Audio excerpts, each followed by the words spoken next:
Hello student, good morning to all. આપણે નવો topic અત્યારે ભણશું જેનું નામ છે એક્સેપ્શન હેન્ડલિંગ.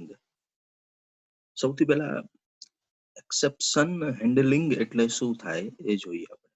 એક્સેપ્શન એટલે એરર ને હેન્ડલ કરવાની મેથડ એટલે એક્સેપ્શન હેન્ડલિંગ. ક્યારેક આપણા પ્રોગ્રામની અંદર અમુક એક્સેપ્શન પ્રકારની એરર આવતી હોય, એટલે તમે એરર વાંચો તો એમાં એક્સેપ્શન આ જનરેટ થયું, એક્સેપ્શન આ જનરેટ થયું એવા મેસેજ આવતા હોય. અને ત્યારે શું થાય કે એરર બતાવીને પ્રોગ્રામ બંધ થઈ જાય, આપણો કઈ રન થાય નહીં. અને એમાં જનરલી શું થતું હોય કે એવી એરર વાંચીને આપણને ખ્યાલ ન આવતો હોય કે આ કયા પ્રકારની એરર છે, આને સોલ્વ કેવી રીતે કરવી. તો ત્યારે આપણે એક્સેપ્શન ને અમુક પ્રકારના એક્સેપ્શન આવે એને હેન્ડલ કરીને સિસ્ટમના મેસેજની જગ્યાએ આપણો મેસેજ પ્રિન્ટ કરાવી શકીએ તો કામ થઈ જાય. સિસ્ટમ સ્પેસિફિક મેસેજની જગ્યાએ જે સિસ્ટમ મેસેજ બતાવે છે કે આ પ્રકારની એરર છે, આ પ્રકારની એરર છે, એની જગ્યાએ આપણો મેસેજ બતાવી શકીએ તો આપણને જલ્દીથી ખ્યાલ આવે કે કયા પ્રકારની એરર છે. આપણે તો એનાથી ફાયદો શું થશે બીજો કે પ્રોગ્રામ બંધ નહીં થાય અને આપણો મેસેજ આવશે એટલે આપણે એને ઇઝીલી સોલ્વ કરી શકશું.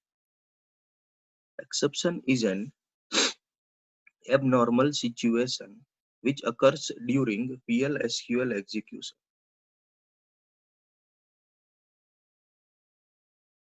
બરાબર, એબનોર્મલ સિચ્યુએશન એક એવી સિચ્યુએશન છે જે PL/SQL એક્ઝિક્યુશન આપણે રન કરીએ ત્યારે આવે અને પ્રોગ્રામ બંધ થઈ જાય એરર બતાવી.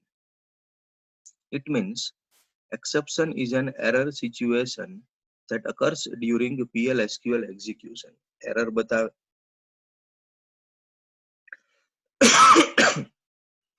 whenever predefined error occurs in a program, PL/SQL raise an exception. Raise એટલે generate કરવું. Exception and terminate PL/SQL execution. અને PL/SQL પ્રોગ્રામ શું કરી નાખે, ટર્મિનેટ કરી નાખે એરર બતાવીને, કઈ રન થાય નહીં.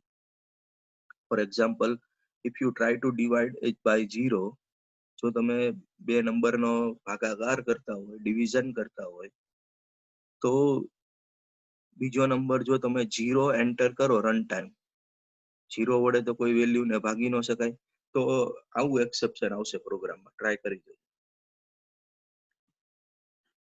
0_divide એક્સેપ્શન અને પછી આવું લખેલું આવશે 0_divide એરર. બરાબર, આવી અલગ અલગ પ્રકારના એક્સેપ્શન જનરેટ થતા હોય, એરર આવતી હોય અને આવું લખીને બતાવતા હોય. બરાબર, તો શું થાય કે આવું સિસ્ટમ સ્પેસિફિક એક્સેપ્શન આવે ત્યારે પ્રોગ્રામ બંધ થઈ જાય એરર મેસેજ જનરેટ કરી.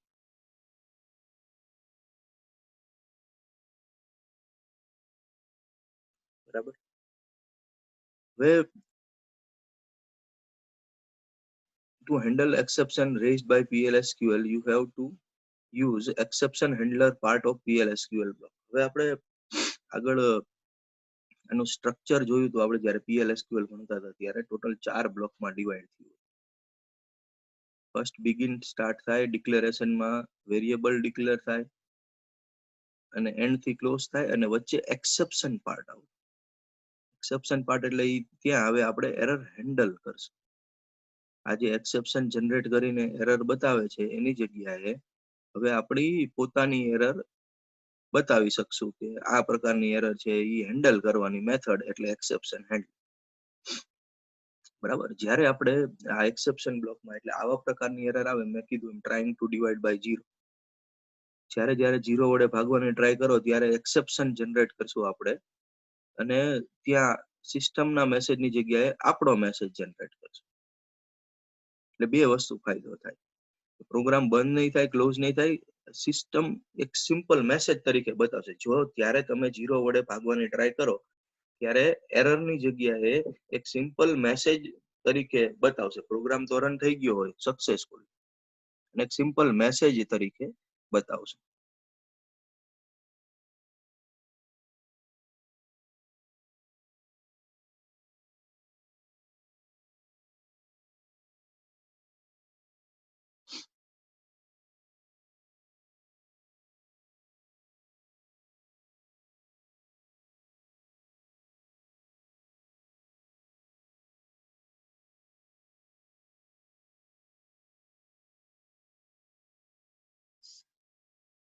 બરાબર.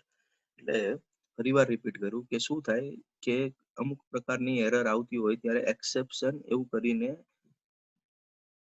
એરર બતાવતા હોય, અને જે સિસ્ટમ સ્પેસિફિક મેસેજ આવતો હોય પ્રોગ્રામ એરર છે એવું બતાવીને બંધ થઈ જાય. એની જગ્યાએ એવી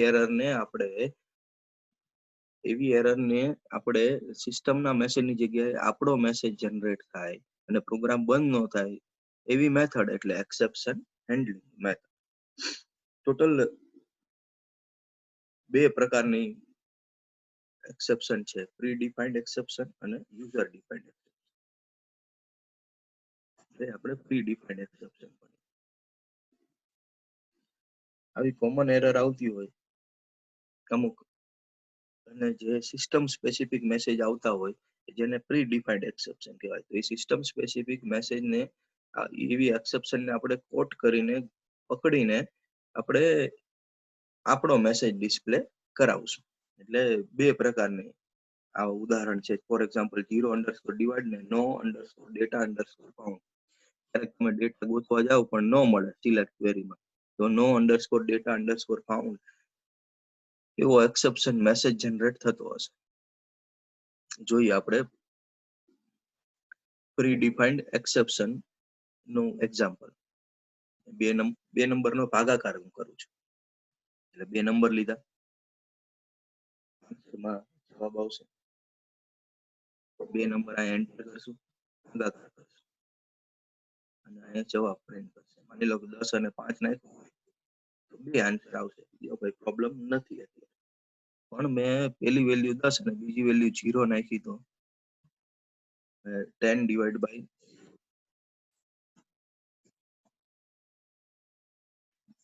વડે ભાગી શકાય નહીં, એટલે ડાયરેક્ટલી 0_divide એક્સેપ્શન કોટ કરશે. અહીંયા આવશે, ટ્રાન્સફર કંટ્રોલ અહીંયા જશે અને પ્રોગ્રામ સક્સેસફુલી રન બતાવશે અને મેસેજ આવશે try to divide by 0. Try to divide by 0 આપણે લખ્યું એટલે એનાથી બેનિફિટ શું થયો કે યુઝરને તરત ખબર પડશે કે 0 વડે ભાગવાની ટ્રાય કરેલી છે.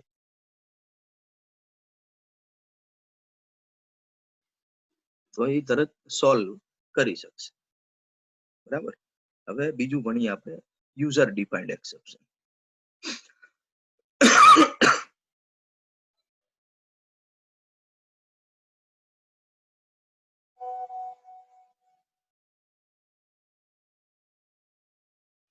યુઝર ડિફાઇન્ડ એક્સેપ્શન એટલે શું થાય કે યુઝર અમુક બિઝનેસ ની એરર હોય કે જે સિસ્ટમ સ્પેસિફિક ન હોય. જે માની લો કે કોઈ સ્ટુડન્ટે 5,000 ફી ભરેલી છે કે નહીં, કોઈ સ્ટુડન્ટે લાઇબ્રેરીમાં બુક જમા કરાવેલી છે કે નહીં, એમાં સિસ્ટમ સ્પેસિફિક કઈ ન હોય, બિઝનેસ પ્રમાણે રૂલ બદલાતા હોય. તો ત્યારે હેન્ડલ કરવા માટે આપણે યુઝર ડિફાઇન્ડ એક્સેપ્શન જનરેટ કરી શકીએ. બરાબર. અને ડિક્લેરેશન સેક્શનમાં આ રીતે ડિક્લેર કરવું પડે. એક્સેપ્શન નું નામ એટલે એક્સેપ્શન કીવર્ડ લખવાનું, કોલ કરવા માટે રેઇઝ અને એક્સેપ્શન લખવાનું. સિમ્પલ તમને એક્ઝામ્પલ થી સમજાવ્યું છે એટલે ખ્યાલ આવી જશે કે જે એક રોલ નંબર એન્ટર કરો, એ રોલ નંબર વાળા સ્ટુડન્ટે 5,000 થી વધારે ફી ભરેલી છે કે નહીં એ આપણે ચેક કરવાનું છે. એક્સેપ્શન મેં જનરેટ કર્યું, નામ શું છે, 0_divide કેવું હતું એની જગ્યાએ મેં આવું એક્સેપ્શન લીધું, less_than_.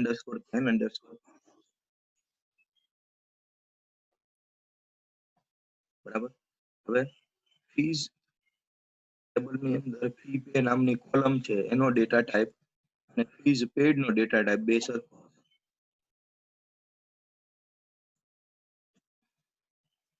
એક રોલ નંબર એન્ટર કરવાનો છે, M% એટલે 1.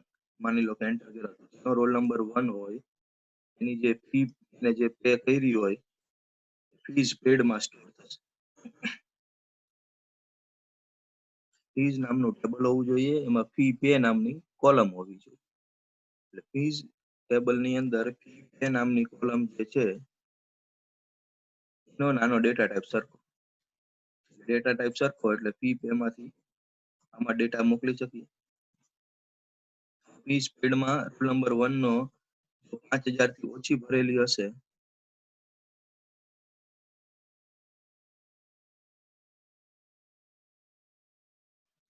બરાબર. તો કન્ડિશન 5000 થી ઓછી ભરેલી હોય તો શું કોલ થાય? લેસ ધેન 5000 કોલ થશે. જો અને લેસ ધેન 5000 કોલ થશે એટલે મેસેજ આવશે ઇઝ નોટ પેડ. 5000 જેટલી ફી એને ભરેલી નથી.